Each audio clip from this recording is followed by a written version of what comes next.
Hello, this is Matthew Miller with the ZDNet Smartphones and Cell Phones blog. Today, or yesterday, launched the Samsung Behold 2 on T-Mobile USA.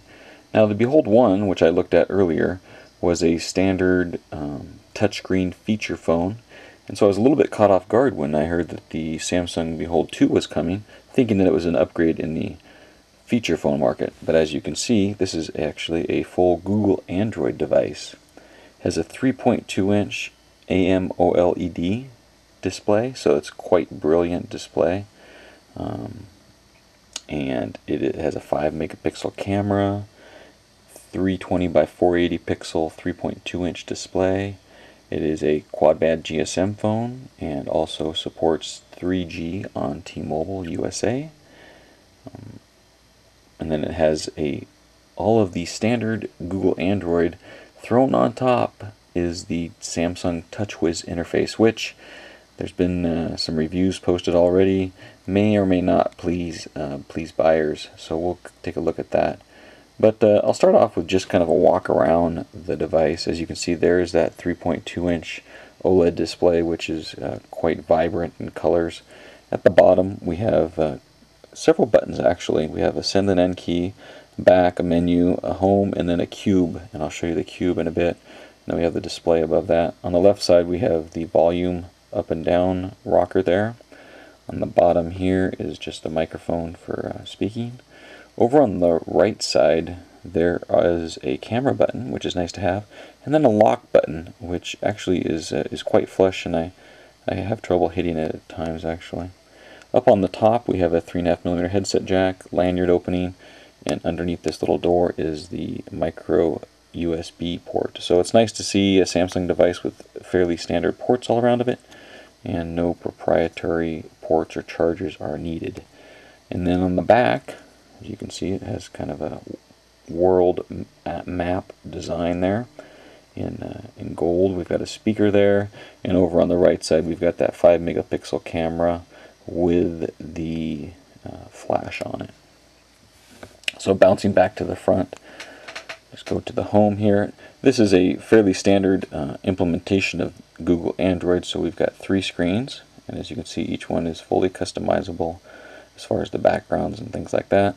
Along the bottom, what you will also see on this device is that there's 4 soft keys that remain the same: dialer, contacts, web, and quick list. Tapping on quick list takes us to kind of the standard apps that are loaded on the device. If we tap web, of course, it'll start the web browser, and it's the typical Google Android web browser.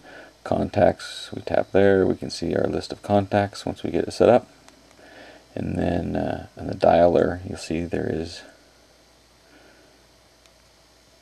a custom dialer from Samsung on the device. Going back to the home screen here, you can see that we do have some shortcuts right there. If I press on menu, got kind of the Android menus of wallpaper, notifications, settings, search, add. If we tap on add, you can add a shortcut, a widget, folder, or wallpaper. Tapping on widgets, we see there's quite a list of widgets there. Pandora, picture frame, and these are based mainly on the applications we load. The kind of TouchWiz part of this device, actually, as you can see up top, it has little navigations to tell you what of the 3 screens you're on. But the part of the TouchWiz is tapping over here on the left side, opens up the applications that we have available on the device.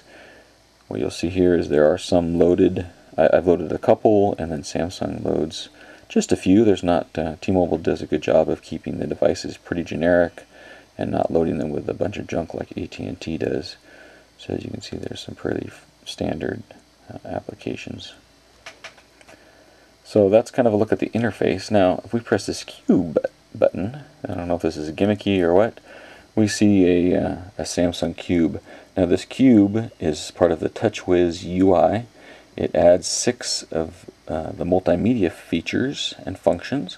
There's music, photos, videos, the web, YouTube, and Amazon MP3. So here we can see there's Amazon MP3, photos, and YouTube. I can take my finger and scroll around. There's looks like videos there. There's music up top. Keep on rolling it around. There's the web. Again, photos, MP3, and just kind of rolls around. Now you can also just take the device, I believe.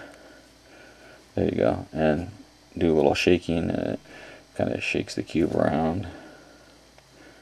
I guess if you don't know what to do and you want to do media, you can just shake it around like this, and wherever it lands, that's what you're going to be doing.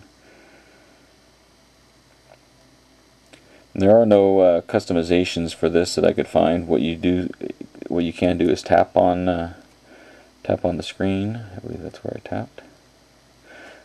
Tap on the screen there, and then the shortcuts to those 6 actually appear at the bottom, or you can just use the cube to jump around. It's kind of interesting because the cube is actually assigned a hardware button, and you can't. I guess what you can do is you can customize the pictures that appear on there, which is one I took at Starbucks, but you can't do much else with it. So looking at the picture, actually, picture quality seems to be quite nice. This was a picture of the new Starbucks remodel downtown. And if I do press and hold the button, start the camera application. One thing I do like about their camera application is that most all of the options appear on the left and right side, so that you can quickly access them to take a picture. There's autofocus, captures the picture there. So I've just had this device for a couple days now, and I'll play a little bit more with it, maybe get back with another post.